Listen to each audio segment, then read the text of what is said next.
Hey folks, in this video we're going to make this necklace. The necklace in question is one of the 5,000 artifacts found in the tomb of Tutankhamun when Howard Carter discovered it in 1922. It's a highly iconic piece and there are countless replicas you can buy, but I'm making one for personal reasons. It's a story full of adventure and drama and... not really. You see, recently a high-quality replica of this necklace came up for auction and I was set to buy it. But it was early in the morning, so I set an alarm and I went to sleep. And while I was asleep, my phone updated itself and turned off all my alarms, so I missed the auction. So after screaming into a pillow to vent my frustration, I decided I'm a jeweler, I'm gonna make one myself. So let's get started. The first thing I had to do was make a master mold, so I printed out a picture of the necklace, the original one, and then I traced over some Sculpty clay,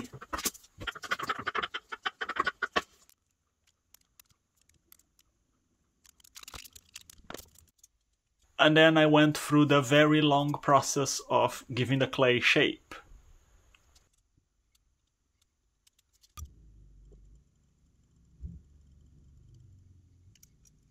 This took a while.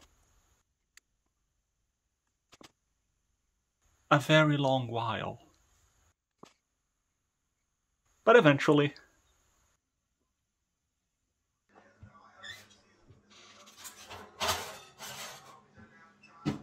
A few minutes later.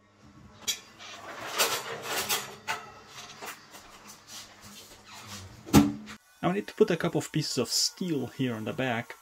So it makes it easier for me to use magnets to remove it from the mold later, from the sand. And I should have done this embedding it in the clay while it was soft, but I forgot completely about it. Ah, super glue on the fingers. No, my fingers are gluing together. After getting my fingers unstuck, it was time to make the mold. And I'm going to be doing this with sand casting.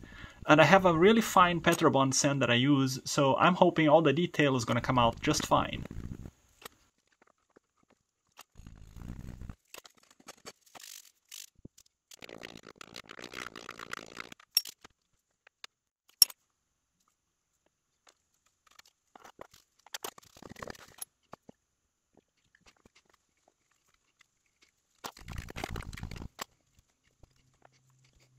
For the first attempt, I thought I was going to make this out of silver.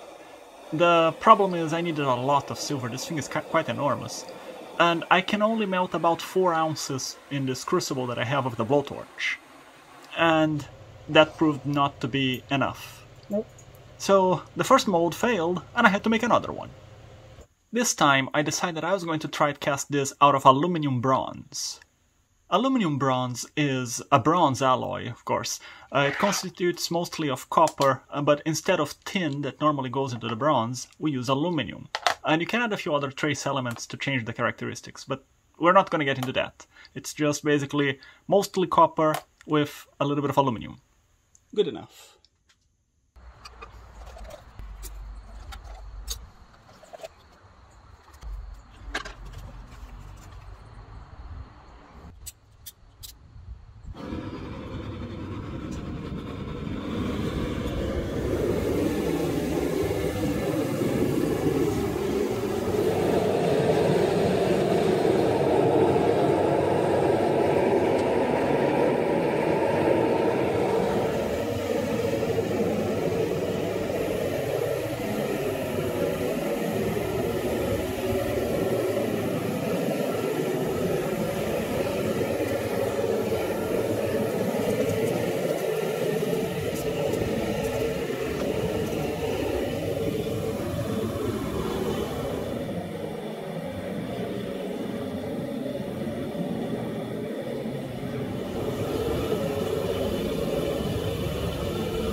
One characteristic of aluminum bronze is it does not like to flow into tight spaces, and this was a very shallow mold. So drum roll for disappointment or excitement, and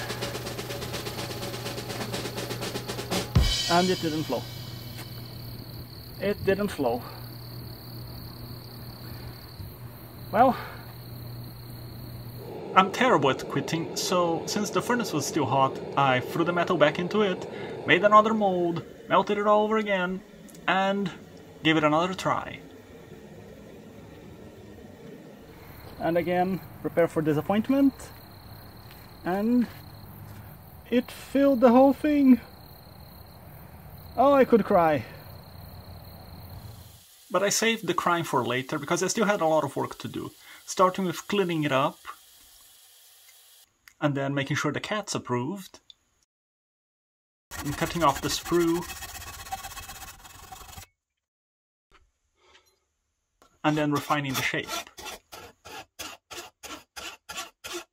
That last part took a few days.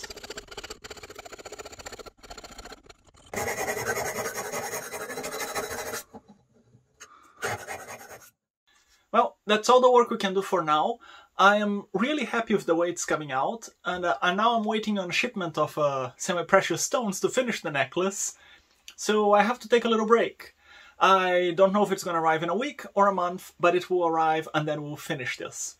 So if you haven't subscribed to the channel yet, consider subscribing and then click the little bell notification so you know when the next video comes out.